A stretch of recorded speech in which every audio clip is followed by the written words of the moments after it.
Okay, thanks very much. I just want to start by introducing you.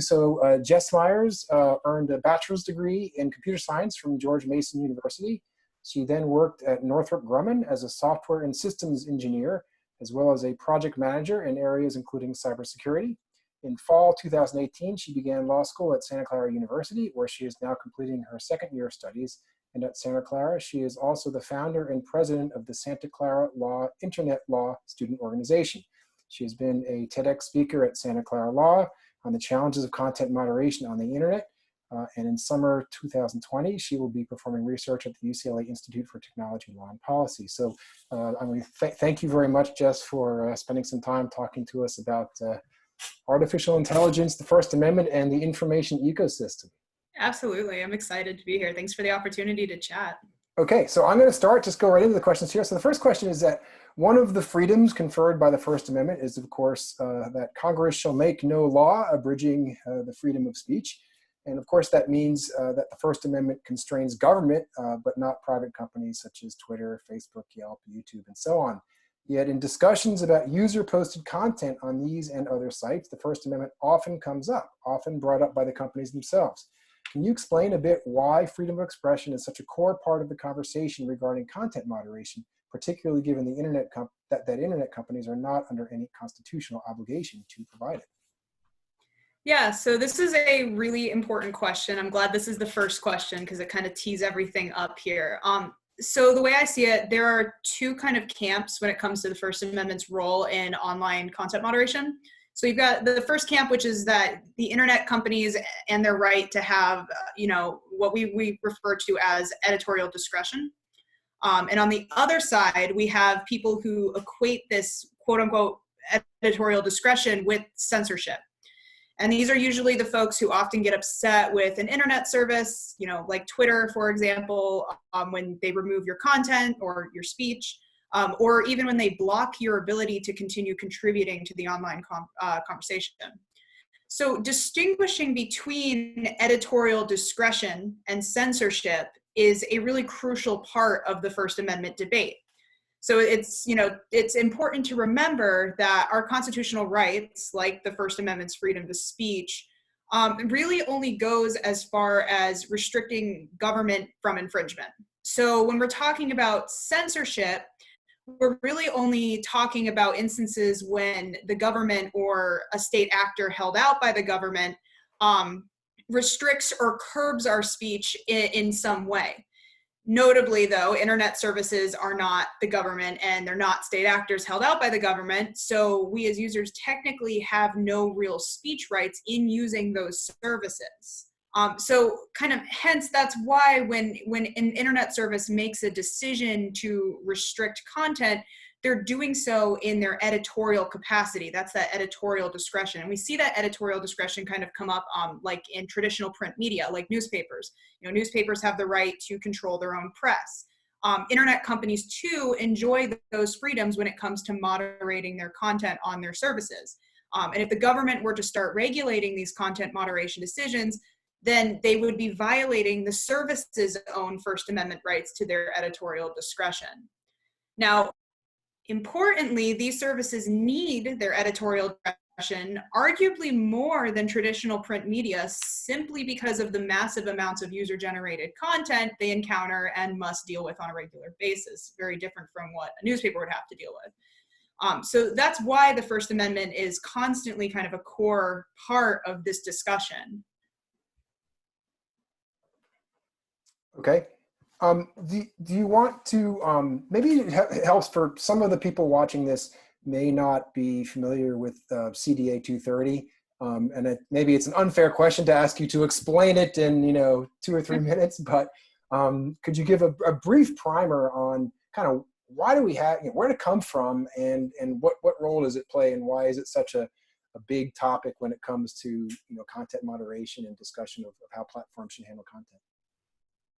Yeah, absolutely. Great question. So Section 230 of the Communications Decency Act essentially says that websites are not responsible for third-party content. So for example, if I were to post something defamatory about you on Twitter or Facebook, Section 230 would shield Facebook or Twitter from liability from that post. Now, there are some exceptions for federal criminal law. So anything that, the DOJ could prosecute, that would be outside of the scope of Section 230's protection. So child pornography, for example. And we also have our intellectual property infringement as well, also not within Section 230's scope. But importantly, Section 230 also shields services from liability from for their own content moderation decisions as well. So if a site decides to take down what we kind of call lawful but awful content, or even if a site decides to ban a user entirely from their service, Section 230 will protect that decision. So there are two, you can't talk about Section 230 unless you talk about kind of its history a little bit and the two cases from the 90s that tee it up. So there's two really important cases. The first one involves a famous internet access service provider called CompuServe. CompuServe sold internet connectivity and internet services, just a little bit of both. I almost sometimes equate it to AOL for those that wouldn't be familiar with CompuServe necessarily. Well, one of the forums on that CompuServe hosted, they had a daily newsletter, ironically called the Rumorville. And you can probably guess, it's obvious what happened from there. Somebody posted something to Rumorville, and it was defamatory, and CompuServe was sued for it. So interestingly, the court ended up holding that CompuServe was not liable for the defamatory postings, and that was because CompuServe took a very hands-off approach to moderating their content. They said, you know what, we're not going to moderate, we're not going to touch, we're not going to see the content, know about the content. And so the courts actually said, cool, there's no way CompuServe could have known about that defamatory post, so they're not liable. Fast forward, we have this very similar second case involving one of CompuServe's competitors called Prodigy. It's the same idea, almost the same fact pattern. Something defamatory is posted on a Prodigy web forum, but the result is concerningly different. So the court in Prodigy decides, well, Prodigy was liable for the postings. And that's because Prodigy, unlike CompuServe, would moderate their service heavily because they wanted a more family-friendly environment, family-friendly service. So the courts actually looked at that and said, okay, well, then there were ways in which you could have known about this defamatory posting because you do have a hand in your moderation process, so you're liable for it. Those two cases kind of teed up what we call today a moderator's dilemma.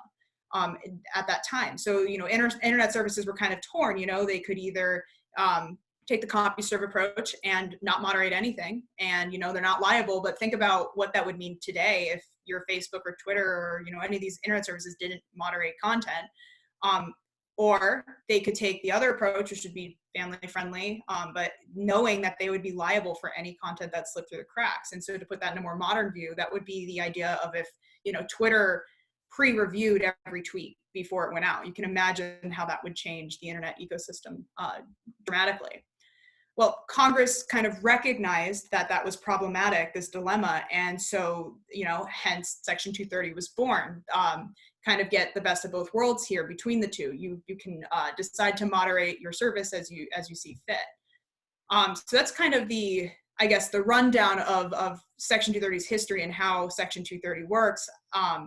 There's an interesting conversation to be had in that, I just got done telling you that the First Amendment is supposed to protect the internet services. So, what value add is Section 230? And we can talk about that. There's a lot of reasons why Section 230 is better than the First Amendment in many regards. Well, yeah, I'd love to hear that. What are your thoughts on that? Sure. So, again, what does Section 230 add to all this? Well, so in actuality, Section 230 is a lot stronger than the First Amendment. For starters, again, let's think back to the traditional print media. So, the First Amendment doesn't protect a newspaper from a defamation lawsuit necessarily, and that the same way that Section 230 protects websites. And that has a lot to do with the amount of control that newspapers can exhibit over, information dissemination versus websites, right? So newspapers can pick and choose, what articles they run, whereas with internet services, it's a free-for-all. And so that's why Section 230 needs to apply to these internet services, why they can't be held liable in the same way that newspapers and print media can be held liable, because they're dealing with a massive scope of content that they don't have control over. But, you know, there's other reasons why Section 230 is stronger. And one of those is Section 230's inherent predictability. So lawsuits are really, really, really expensive and really time consuming. And so Section 230 kind of gives this necessary confidence back to internet services to create and enter the marketplace without this fear, this looming fear of possibly being sued. The First Amendment doesn't really have that guarantee. You know, you'll probably likely win a First Amendment on a First Amendment defense, but you know, our role as lawyers is to keep our clients out of the courtroom. And Section 230 gives us that confidence that we won't be in constant court battles. So that's actually why Section 230 is kind of credited with creating the internet, because without it, we wouldn't have most of the services that we rely on so heavily today, especially today. And I will say, if you're interested in deep diving more about the Section 230 First Amendment, how they play against each other, I highly recommend reading a paper written by Section 230 expert and my advisor at Santa Clara Law, Professor Eric Goldman. He entitled "Why Section 230 is Better Than the First Amendment." Oh, thank you very much. Okay, so here's the next question is, how has the climate regarding Section 230 or CDA 230 changed in the last year or two? And my impression is that there's been increasing pressure, both from the political left and from the political right, to weaken CDA 230. And what spurred that dialogue to occur, and what are some of the arguments in favor of weakening 230 and some of the rebuttals to those arguments? Yeah, so Congress, I would say, and some of the internet's users as well, have sort of fallen out of love with the internet. Now perhaps that sentiment has changed in light of recent unfortunate events, but for the most part, the current bipartisan animosity towards Section 230 is largely due to this burnt out attitude about the online world. So, in some ways, I can't blame people who feel that way about the internet. Between fake news and misinformation, 2016 election, concerns about sex trafficking, the opioid crisis. I mean, we can go on for days. This general distaste towards big tech it's not surprising. Especially this hatred towards what people refer to as, big tech's quote unquote gift that is Section 230. So kind of to lay out the political battlefield here for 230. So Democrats typically disfavor Section 230 because they, again, mistakenly believe that it's a gift that the tech companies abuse to shield themselves from all liability without any responsibility. So this stems from this whole sword and shield idea that Section 230 is supposed to embody, the drafters kind of envisioned when they enacted the law. So the whole idea is that Section 230 is a sword for eliminating bad content, but also a shield for protecting those moderation decisions if they eliminate that content. Democrats typically think that tech companies only rely on the shield without utilizing the sword. And we saw this when we were talking about, when they were fighting, for sex trafficking victims or for children and their online safety, or even, against misinformation, especially with regard to our elections. So Democrats just want to see internet services do more. On the flip side, you've got the Republicans, and they typically believe that tech companies rely too heavily on the sword, to censor, as they call it, conservative speech. So, Ted Cruz, for example, is infamous for his messaging about how Section 230 requires tech companies to maintain neutral public forums. Of course, from our discussion about the First Amendment, this is obviously very incorrect. But there's never been any real concrete evidence that's come out that tech companies are biased against conservatives. But even if there was evidence, it really wouldn't matter, because as private companies, they're free to moderate content as they deem fit, or as they see as appropriate. And I'm sorry to say this, but sometimes for that specific group, for sometimes their rhetoric, maybe it's graphic messaging about abortion or more of those sensitive topics, those tend to be the topics that services deem inappropriate for their users. And so that's why you see this backlash from the conservative side. You know, regardless, Section 230 is not, in my opinion, the cause of the internet's awfulness. It's the solution to this.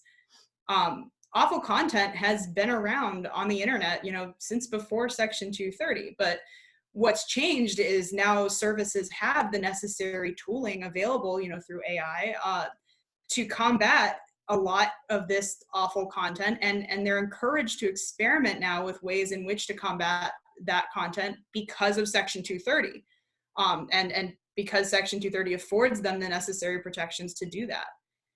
Importantly, you know, Section 230 is not a gift to the tech company, to big tech. It's a necessary immunity that continues to allow these internet services to thrive and to exist in its current form. And I think we often forget that the internet is not solely Facebook and Google and Twitter. There are so many small internet services and potential market competitors that rely heavily on Section 230 to even exist in the marketplace alone. And to them, Section 230 is not a gift, it's a lifeline. The last major argument that I hear against 230 is that it's an outdated law. That's, you know, it was drafted it was enacted in 1996, and it was drafted for the internet's problems of the 90s, and thus it's in need of an update or amendment for the modern internet. And I disagree with that. I think people that make that argument are assuming that we're at the end game, we're at the internet's end game, and that there's no more that we can be doing with the internet. And to assume that I think is ridiculous. I think we're always innovating, and I think Section 230 is what opens the doors to those innovations. So if you're willing to believe that the internet is done and this is it, then, you know, sure, maybe there is time for regulation, but I don't think this is the end game here. Okay, well, thank you.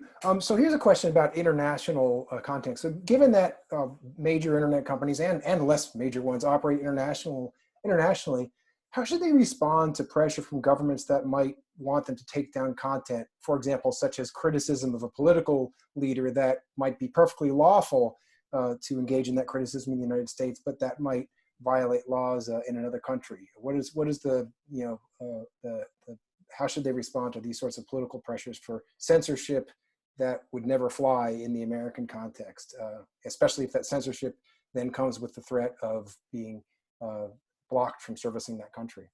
I mean, this is not an easy, I mean, this is a hard question, but just general thoughts would be welcomed. Yeah, no, this is a super difficult question. I ran into this a lot when I was working at Twitter.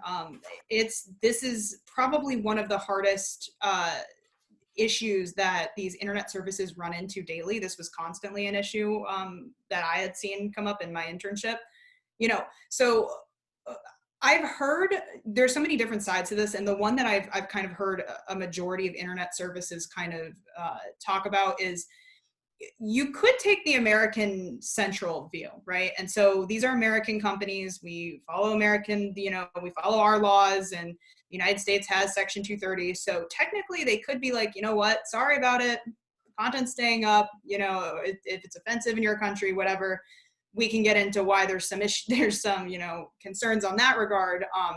But a lot of these internet services do not actually want to follow the American central view in that, you know, well, Section 230 protects us, so let's just keep it up. And there's a lot of important reasons why that is. It really depends on the service, and it depends on their messaging and their brand. So Twitter, for example, it's a service that encourages open communication for all. And they were very, you know, I say were, they still are, they're very big on not removing content if it doesn't need to take down, because they want to encourage healthy conversations. They want to encourage people to put more content out there. You know, different companies though, maybe YouTube or, you know, just Google in general, or, you know, other internet services, it'll depend on the content. And maybe that's not something that service wants displayed displayed out there. So it really depends. The first thing they look at is it depends on the messaging. It depends on the content. It depends on the brand safety of the company. And those are, you know, some of the first things we kind of regard. But then the other thing that is important to look at is you've got the Human Rights Council, and you've got stuff like the ICCPR that you can get guidance from. That's the International Covenant on Civil and Political Rights.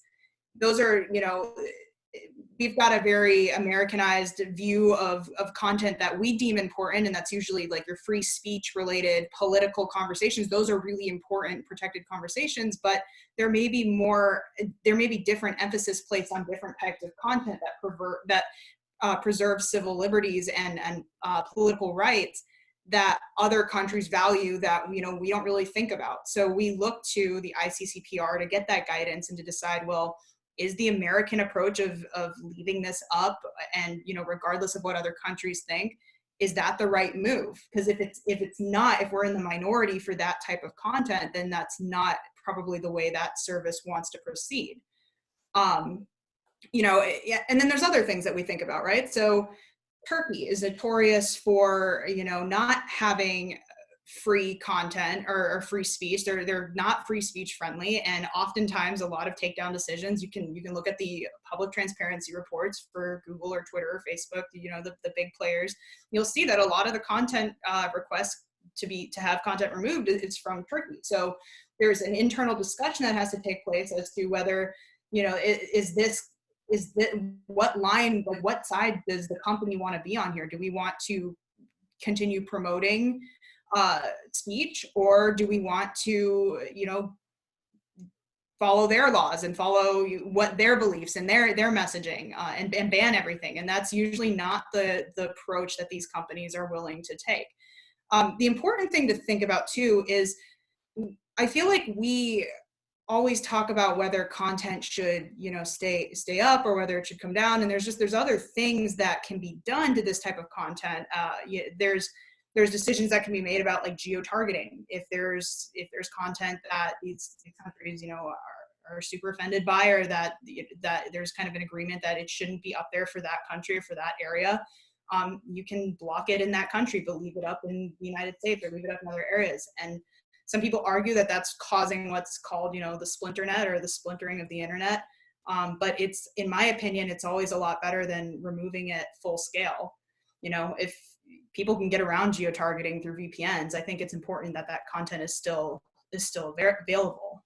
So again, I think it's really important for each piece of content that is being requested to be removed, for these services to have a thoughtful discussion about, is this something that's shaping democracy? Is this, are people's lives at stake? You think about like the Egyptian revolution, for example, a lot of that content, it was really important that stayed up on Twitter. So it's a difficult question. It's really hard to draw lines, and it's something that these services have to be thoughtful about constantly. Thank you very much. So I'd like to switch gears a little bit and ask you about misinformation. And that's an enormous concern on the internet. In recent weeks, for example, the social media companies have been working to take down false medical claims about purported but false cures for COVID-19. There's also a lot of concern about misinformation in relation to political campaigns, of course. Should addressing misinformation be handled organically through the market, or is there a legislative or regulatory role to play here?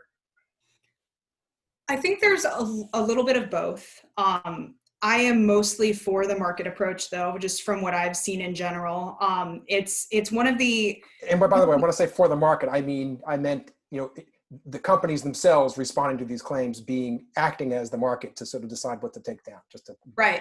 Absolutely. Yes. I wasn't suggesting that you should put out false medical claims and have, have the consumers try to figure it out. I meant the market being the companies acting proactively, or should there be legislation forcing them to do so? Right.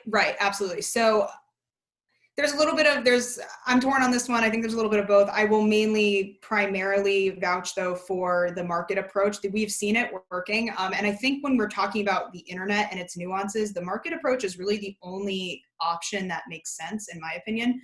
If we go from the regulatory approach, the first question I would want to ask is, what problem are you aiming to solve? Because, let's just go down the line of health information or misinformation about, even the coronavirus, COVID-19. There's already a lot of misinformation coming from so many different sources, even from our own government, because we don't understand this disease right now. So how do we begin to draw a line? or write a law that draws a line about what is misinformation when it comes to just the topic of the coronavirus, and who should be allowed to put out that kind of information as well. I know that this is something that sites like YouTube are struggling with, where they're trying to figure out, well, what content should be, what kind of health information content should be monetized. Some say like, oh, well, trusted news sources are a good approach, but then what is a trusted news source, and which sources are to be trusted? And then again, if we don't know that much about the disease right now, how are we able to decide without several expert opinion or other information, decide what really is misinformation versus what might actually be legitimate information? So I think when it comes to the internet, the problem with content moderation and content moderation at scale specifically is every time you try to draw boundaries on what is and isn't bad content or misinformation, bad actors are just going to make moves to expand those boundaries. So then Congress will have to then go back to the drawing board and expand boundaries again. It makes more sense for the market to be thinking about these things and for the market to approach it themselves, mainly because when you think about it, these internet services have their own intrinsic reasons as for being proactive, right? Again, everyone will say, well, there's no reason for them to use the sword. They'll always use the shield of Section 230. Well, that's not quite true, because all of these services are out there for free. They have to make money somehow, and that's through their advertisers and through their users clicking on those advertisements. If you've got a site full of misinformation about, health-related issues, or you've got a site that's even just jumbled with pornography or adult or awful content, you're not going to have users, and advertisers are not going to want to display their ads next to that kind of content. They're not going to be associated. So there's an intrinsic value to these services taking it upon themselves to regulate themselves, instead of the government handing down these mandates that may be unclear, or make the internet services jobs at moderating this content even harder than it needs to be. Okay, well, I'd like to switch gears again and just talk briefly about artificial intelligence. Again, this is this is a whole topic of itself, but what are some of the ways that you think that AI can be used to improve the integrity and the efficiency of the information ecosystem, and what are some of the ways it could be used to undermine information integrity? Yeah, so AI, there's a lot of exploration and experimentation with automated content decision making right now. We see that in mainly, we've got that with YouTube's Content ID for intellectual property issues. I know that they're using, some services are using AI to try to determine, if something's a deep fake, or, even just kind of using natural language processing, which is like a super basic way of determining if there's certain types of hate speech on your service, or just, again, content that the service doesn't want to be associated with. So those are all excellent ways in which automated content decision-making does its job. However, there are a lot of downsides to AI in this information integrity kind of space. Mainly for the reason that AI often gets things wrong. So, and that's kind of the concern here, is when they get it wrong and it results in important content being removed from the discussion. I almost argue that is a worse outcome than the content staying up, depending on what the content is, right? So one example that always comes to mind is the famous Napalm Girl picture, from the Vietnam War, and this was a picture that was taken down by an automated content decision-making tool for nudity. And unfortunately, I mean, that picture, it's an incredibly historical and important piece of content that I believe should be out there and be available, but automated content decision doesn't have that background or that necessary context to be able to make those kinds of decisions beyond, is this nudity or is this not nudity? And you see that a lot too in sort of these services that cater to really niche communities as well. We saw it with the transgender community at Twitter, where automated decision making didn't work in that regard because those kinds of communities have their own types of conversations that may be deemed inappropriate or out there to other groups, or unacceptable to other groups. But when you remove that speech, you're removing really, really important speech for that specific community that kind of empowers them and keeps them engaged on your service. So those are really interesting points. Yeah. It's difficult. AI is important, but it's difficult to implement, and then you have all of your biases as well that come with implementing AI, because the people who program it, they've got their own human biases, and that comes through your technology as well. Right. So one of the things that they're on the issue of deep fakes, which you briefly mentioned, which are videos or less commonly audio, but video generally that's been manipulated to make somebody appear to be doing or saying something that they never actually did or said. And there's been a lot of pressure on both state legislators and Congress to sort of do something about deepfakes, right? Pass legislation. And I guess the question is, do you think new legislation is needed, or do you think we've got an ample set of existing legal frameworks that can be used to address the potential misuse of deepfakes? Yeah, I think it's really important to recognize that when you're going after, you want to go after the right actors, right? So again, here it's not Facebook or Twitter or Google's their fault that in that regard that there's a deep fake out there on their service. It's the person who put the deep fake out there. And so when we're talking about, is there already existing legal frameworks for going after the actor that put out the deep fake, there's tons of frameworks already available. There's defamation, they've got rights to publicity, false endorsement, privacy, even intellectual property in some regard. So I mean, the legal frameworks exist if you're targeting the right actor. I support the market over regulation here. And so I don't think, my same answer that I had for misinformation, I think it would be very difficult to sort of write up regulation that prevents against deepfakes, or that holds internet services liable for deepfakes, because again, the bad actors creating those deepfakes are just going to continue getting better. We know this from computer science. We know this from cybersecurity. Once you patch a security vulnerability, another one comes up that's even better. So we're seeing the same thing with deepfakes. Deepfakes are getting better. And then you've got to answer some other nuanced questions as well. Are some deepfakes, should they be allowed to stay on the service? There was one a couple years ago that was done of Obama, and it was very clearly a parody. And it was, people shared it, and they shared it as a parody, but should a service be required to remove that deepfake if it's a form of entertainment or expression in that regard? Some would probably argue probably not. But how do you draw that line? Of course, you can imagine the movie industry is going to be using deepfake techniques to make very legitimate biographies about for example, figures, people who lived in the past, and so on. So. Right. Okay, well, just a last question I have is, I guess, just again it's a question about Congress, but not about legislation. And one of the things that Congress does, of course, is legislate. But in addition to that, Congress can play a really important role in just educating and raising awareness. And what are some non-legislative ways that you'd like to see Congress get more engaged in sort of creating a healthier ecosystem, not involving new legislation? Right.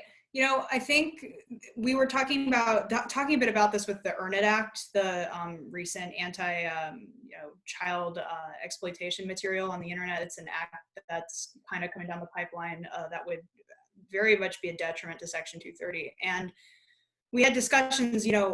It's interesting that when you dig into Congress's investigations, there's a lot of unopened or uninvestigated child pornography reports that these entities that would do those investigations within the DOJ just don't have the resources for.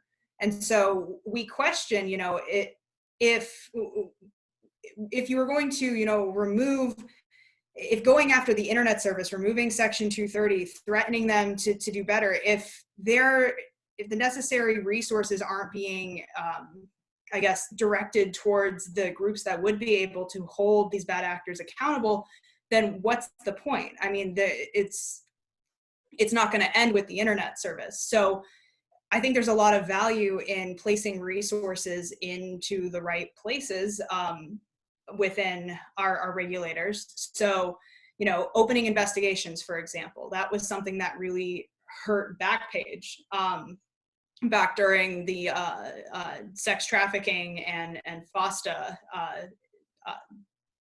I guess, issue. So actually investigating. Right. I guess just for context, my understanding is what happened was, FOSTA SESTA, of course, was designed to combat sex trafficking, but one of the unintended consequences was that it took down the sites that sex workers were using to exchange information with one another about dangerous clients. And so, so it ended up having this very detrimental side effect to what was on its face certainly a noble goal of nobody would argue with the goal of combating sex trafficking. It's just that the solution ended up creating this collateral damage for creating a new set of people who were then hurt by the legislation, unintended consequences. Right, absolutely.